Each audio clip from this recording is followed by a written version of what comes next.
EAMCET exam notification విడుదల చేసింది JNTU. అయితే ఎంసెట్ ఎగ్జామ్ ఎప్పటి నుంచి ఈ దరఖాస్తులను తీసుకుంటారు, అట్లాగే ఎగ్జామ్కి సంబంధించిన పూర్తి సమాచారాన్ని మనం తెలుసుకుందాం. మనతో పాటు ఈ ఎంసెట్ కన్వీనర్ యాదయ్య గారు ఉన్నారు. ఆయన అడిగి మరింత సమాచారం తెలుసుకుందాం.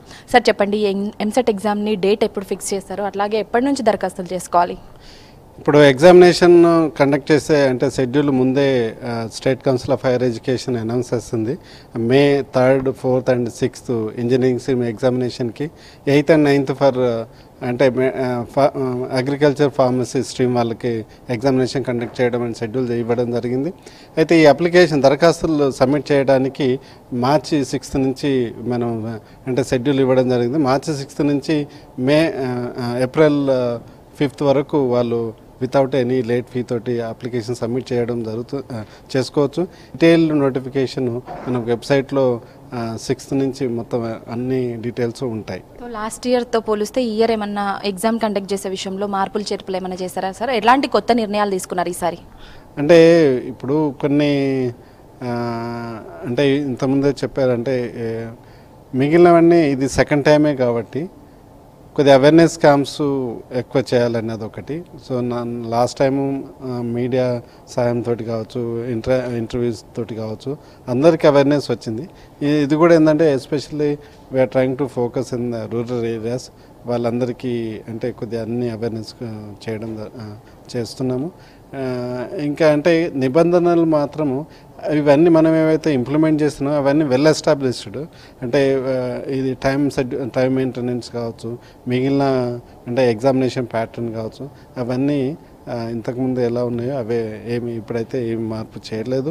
ఎగ్జామినేషన్ ఫీజు కూడా ఇంతకుముందు చైర్మన్గా చెప్పారు, అదే ఫీజు ఈసారి కూడా పాటించడం జరుగుతుంది. ఒక నిమిషం నిబంధన విషయంలో చాలామంది విద్యార్థులు తమ ఇయర్ లాస్ అవుతున్నారు అని ఇట్లాంటివి మాట్లాడుతున్నారు. సో విద్యార్థులకు ఈసారి ఒక నిమిషం నిబంధన విషయంలో మన వెసులుబాటు కల్పించే అవకాశం ఉందంటారా సార్?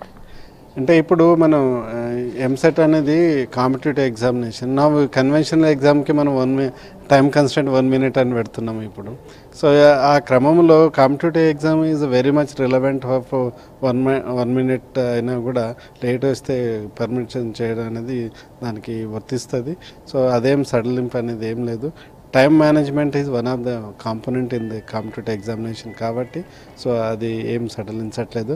లాస్ట్ దరఖాస్తులు ఎప్పటి వరకు పెట్టుకోవచ్చు లేట్ ఫీజు తోటి? అలాగే విద్యార్థులకు, ఈ ఎంసెట్ రాసే విద్యార్థులకు మీరు ఇచ్చే సలహాలు, సూచనలు ఏంటి సార్? అంటే ఎవరే కానీ లేట్ ఫీ దాకా వెయిట్ చేయనక్కర్లేదు. ఇప్పుడు ఒకసారి ఎగ్జామినేషన్స్ అయిపోతే స్టూడెంట్స్ ఏంటంటే ఎంతముందు అప్లై చేసుకుంటే అది మంచిది. అదేవిధంగా ప్రివ్యూ చూసుకోవాలి.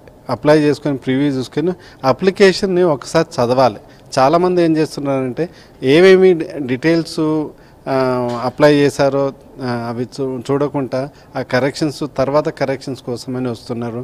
అంటే ఏది ఏ ఎగ్జాము క్వాలిఫైయింగ్ ఎగ్జామ్ ఏం రాశారు, ఏ స్ట్రీమ్కి అప్లై చేశారు అంటే అవన్నీ సరిగా చూసుకోవట్లేదు. కేటగిరీ ఏం అప్లై చేశారు, తర్వాత కరెక్షన్స్ వస్తున్నాయి.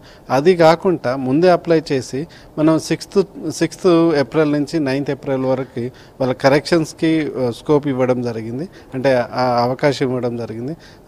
ఆ పీరియడ్లో ఏమైనా కరెక్షన్స్ చేసిన అప్లికేషన్స్ ఏంటంటే సబ్మిట్ అనగానే వాళ్ళకు ప్రింటెడ్ కాపీ వచ్చేస్తుంది. దాంట్లో అన్నీ చూసుకొని అన్ని వివరాలు సరిగ్గా ఉన్నాయా లేదా చూసుకొని వాటిని మళ్ళీ కరెక్షన్స్ చేసుకున్నట్లయితే అది వాళ్ళకు కూడా బాగుంటుంది. మొత్తంగా లక్షల్లో రాసే ఎంసెట్ విద్యార్థుల కోసం అన్ని ఏర్పాట్లను పూర్తి చేశామని అధికారులు చెప్తున్నారు. జేఎన్టీయూ నుంచి ఎప్పటికప్పుడు ఎంసెట్కి సంబంధించిన ఇన్స్ట్రక్షన్ని స్టూడెంట్స్ ఫాలో అవ్వాల్సిందిగా అధికారులు కోరుతున్నారు.